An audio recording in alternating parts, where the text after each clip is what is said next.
स्वागतम स्वागतम सुस्वागतम। इसी के साथ हम आपका स्वागतम करते हैं अपने चैनल पर फैंटम द लास्ट किंग पर, जिस पर हम एक्सप्लेन करने वाले हैं इसका पार्ट 2। पार्ट 1 जिसने नहीं देखा जल्दी से जाके देख ले इसका पार्ट 1 इसी चैनल पे जाके जल्दी से। अभी हम एक्सप्लेन करने वाले हैं पार्ट 2, इसलिए लेट्स बिगिन। हमारा मेन कैरेक्टर दिखाया जाता है कि वो कुछ सोच रहा होता है, तभी वो सोचता है हाँ मेरे लिए कुछ भी नामुमकिन नहीं है, मैं इस दुनिया में जी कर रहूँगा क्योंकि मुझे पता है आगे क्या होने वाला है। इसी के साथ वो अपने फादर का गेट खोलकर उसमें जाता है और कहता है फादर, कहता है हाँ बेटे क्या हो गया, तेरे को मेरी जरूरत कैसे पड़ी, बोलो क्या काम है, जल्दी बोलो बोलो बोलो। फादर फादर हाँ हाँ बोलो बोलो आराम से बोलो। क्या क्या मैं, हाँ बोलो ना बेटे क्या कहना चाहते हो। फादर क्या मैं मैजिक सीख सकता हूँ, मेरे लिए मैजिक सीखना है, प्लीज सिखा दो फादर, किधर से मेरे पास मैजिक ताकत आएगी, प्लीज फिर मैं ताकतवर हो जाऊंगा। हैं तुम ताकतवर, कुछ समझ में, रुको रुको रुको रुको, वैसे तो तुम्हारी उम्र नहीं हुई है, प्लीज फादर सिखा दो। पर फिर भी उसकी चमकती हुई आंखों को देखकर वो कहता है ठीक है चलो मैं तुम्हें सिखा दूंगा मैजिक। वो कहता है चलो ठीक है, हार मानी, अब तैयार हो जाओ। ये वैसे किधर चलना है पापा। वो कहता है हमें गार्डियन के पास जाकर अपनी इजाज़त मांगनी होगी कि अब हम चल रहे हैं मैजिक सीखने के लिए। कुछ समझ में नहीं आया, तो मैं कैसे समझाऊँ तुम्हें, चलो चले। वो कहता है चलो। उसका फादर कहता है 2 मिनट रुको बेटे, मेरे लिए अपनी फॉर्म चेंज करनी होगी जब ही चलेंगे। फॉर्म चेंज करनी होगी मतलब आबरा कडाबरा, स्कूट का बिस्कुट, कैरम बिस्कुट, फू फू फू फू।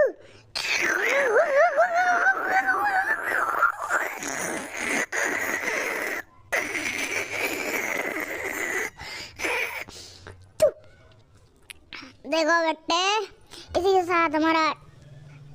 साथ हमारा मेन कैरेक्टर देखते हैं कि अरे वाह ड्रैगन कितना कूल लग रहा है। बेटे मेरे हाथ के ऊपर चढ़ो। ठीक है पापा मैं चढ़ता हूँ, चढ़ रहा हूँ, गिर ना जाऊँ कहीं।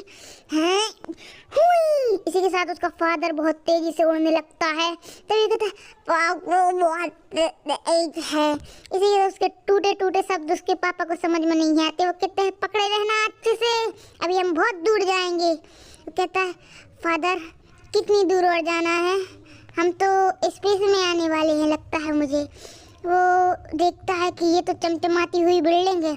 उसका पापा कहता है हाँ बेटे इधर ही हमको जाना है। उस बिल्डिंग पर जैसे ही पहुंच जाएंगे उधर तुम्हें गार्डियंस अपनी अपनी ब्लेसिंग देंगे, तो तुम्हें पता चल जाएगा कि तुम्हारा कौन सा एट्रीब्यूट है।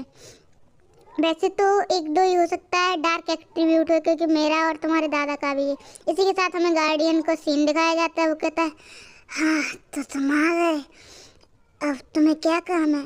वो कहता है मैं आपको झुक के अपनी ग्रीटिंग्स पेश करता हूँ।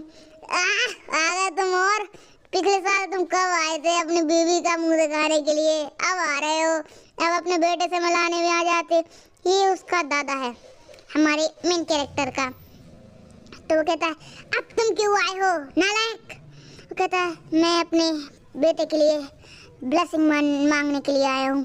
कहता है बेटा, कौन बेटा। तभी वो देखता है तुम कौन हो। वो कहता है दद्दू दद्दू, क्या तुम मेरे दद्दू का, तुमने मेरे को दद्दू कहा, तुमने तुमने मेरे को दद्दू कहा। तुम कितने क्यूट हो, तुम तो बिल्कुल मेरे पे गए हो। बोल बेटे क्या चाहिए तेरे को, कहे तो चांद तारे तोड़ लाऊं। इसी के साथ बाकी गार्डियन कहते हैं ये अपने पोते के साथ मजा कर रहा है, इसे करने देते हैं। कहता है हाँ तो तुम किस काम के लिए आए हो। चुप रहो यार तुम, मेरा पोता मेरे को बड़ी देर बाद इसको जो चाहिए मैं दूंगा, कहो तो केसर नाम कर दूं। कहता है मेरे दद्दू इतने फेमस है, मेरे को अपने एट्रीब्यूट जानने हैं। कहता है क्या इतनी जल्दी एट्रीब्यूट जानना कोई, सब कहते हैं इतनी जल्दी एट्रीब्यूट जानना। सब अपने अपने जादू से एट्रीब्यूट भेजते हैं कि जिसका जो एट्रीब्यूट होगा तो वो चमकने लगेगा। सब एट्रीब्यूट उसके पास जाते हैं तो वो कहता है कि अब तुम्हें अपने एट्रीब्यूट खुद पता करने होंगे। जौन सा एट्रीब्यूट तुम्हें चाहिए और जौन सा तुम्हारे साथ सूट करेगा वो अपने आप आ जाएगा तुम्हारे पास। तभी दिखाया जाता है इसके पास टाइम मैनिपुलेशन है, जिससे ये मेंटली बहुत प्रिपेयर्ड है। ये कहता है इसके पास ये स्किल आ गई, अरे मेरा बेटा है बहुत कमाल का है। तभी उसके दादू का डार्क एट्रीब्यूट भी तुम्हें लगता है देता, क्या तुम्हारे पास डार्क एट्रीब्यूट भी है मेरे?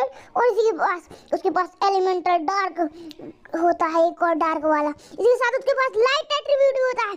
उसके पास 4 एट्रीब्यूट होते हैं। पिछली बार हमारे राजा के पास 3 एट्रीब्यूट थे और इस लड़के के पास तो 4 हैं। क्या 4? ये तो सब सच में बहुत ज्यादा कमाल का है। इस जैसा तो कोई नहीं है। मुझे लगता है इसको प्रोटेक्ट करना पड़ेगा, नहीं तो इसके ऊपर जान का संकट आएगा इंसान इसको मारने की। जब भी हमें दिखाया जाता है दूसरा सीन कि हमारा मेन कैरेक्टर उससे खेल रहा होता है, वो कहता है नहीं मैं ये किसी को नहीं दूंगा, तुम सब मेरे को ऐसे क्यों देखते हो? कहते हैं इसके पास 4 एट्रीब्यूट है, मैं नहीं दूंगा किसी को मेरे एट्रीब्यूट। इसके पास तो 4 है, मेरे पास तो 1 है और आज तक की 3 ही हो पाए ज्यादा। तभी उसके घर का सीन दिखाया जाता है। वो सोच रहा होता है मेरे पास 4 एट्रीब्यूट है, दद्दू ने कहा था तुम मर सकती हो, तुम्हारे ऊपर और ज्यादा जान का संकट आ जाएगा। क्यों ही गया मैं अपनी सामत के लिए, आखिरकार मरूंगा ही मैं। गॉड भी यही चाहता है कि मैं मर जाऊं, पर मेरे को भविष्य का पता है तो मैं बच सकता हूँ। एक चांस तो है, हाँ मेरे पास एक चांस है। मैं तभी वो किताब उठाता है और वह कहता है कि मैं मरूंगा नहीं, मेरे पास ज्ञान है और मैं अपनी स्किल सीखूंगा। और वह अपने मैजिक को बूस्ट करने के लिए वो सोचता है मैंने क्या सीखूं, स्किल कौन सी सीखूं, फायर स्किल, आइस स्किल। तभी वो सीखता है कि उसके लिए माना को अंदर डालकर उसे मैनिफेस्ट करना होता है। वो कहता है यही सीखता हूँ मैं पहले। वो खुश होकर कहता है हाँ मैं यही सीखूंगा और वह सीखने के लिए लग जाता है। इसी के साथ हमारा आज का एपिसोड खत्म नहीं हुआ है। इसी के साथ उसके पिताजी आते हैं, वो कहते हैं खाना खा ले बेटे, बोल मौज कर दे, तूने तो 4 एट्रीब्यूट जिंदा कर लिए। खाना खाना, ये तो आइस क्रिस्टल है और ये तो बहुत ज़्यादा डेंजरस है, और ये प्लांट की जड़, और ये स्ट्रॉबेरी जैसी, और ये तो इलेक्ट्रिक थंडर ईगल का हार्ट। वैसे ड्रैगन के लिए ये पचाना आसान है, इसलिए मेरे फादर मेरे को दे रहे हैं ताकि मेरे एक्टिवेट हो जाए, इसलिए मैं भी खाऊंगा। उसके फादर उसे देख के कहते हैं अच्छे से खा रहा है। तभी वो सो जाता है। तभी उसके ऊपर एक पोर्टल खुलता है और उसमें से एक स्पोक गिरती है, कांटे वाली चम्मच। वह गिरती है और धरती में घस जाती है खड़ी। तभी उसको बुलाते हैं बेटे आ जाओ, खाना बन गया है, खाना खा लो। इसी के साथ खाना का टाइम हो गया है, चलो उठता है। तभी वो अपने टेडी गोगो को उठाकर उठता है। तभी वो उठता है और वो गिर जाता है। हमें दिखाया जाता है कि उधर कांटे वाली चम्मच से वो बाल बचता है, क्योंकि उसका पैर उस डोडो की रस्सी में बंधा हुआ था। तभी वो देखता है डोडो, डोडो क्या हुआ तुम्हें? डोडो तुम तो आधे मर गए। इसी के साथ आज का एपिसोड तुमको पसंद आई नहीं आई, मेरे को मतलब घंटा नहीं है, लाइक सब्सक्राइब बराबर से होना चाहिए, नहीं तो घर में आके बद्दुआएं दूंगा। बस बद्दुआएं न दें, चिंता नहीं करो, बस लाइक सब्सक्राइब ईमानदारी से तुम कर दो, हम कच्चे नक्के हैं। ये देख रही लाइक सब्सक्राइब नहीं करूं तो काय खोली।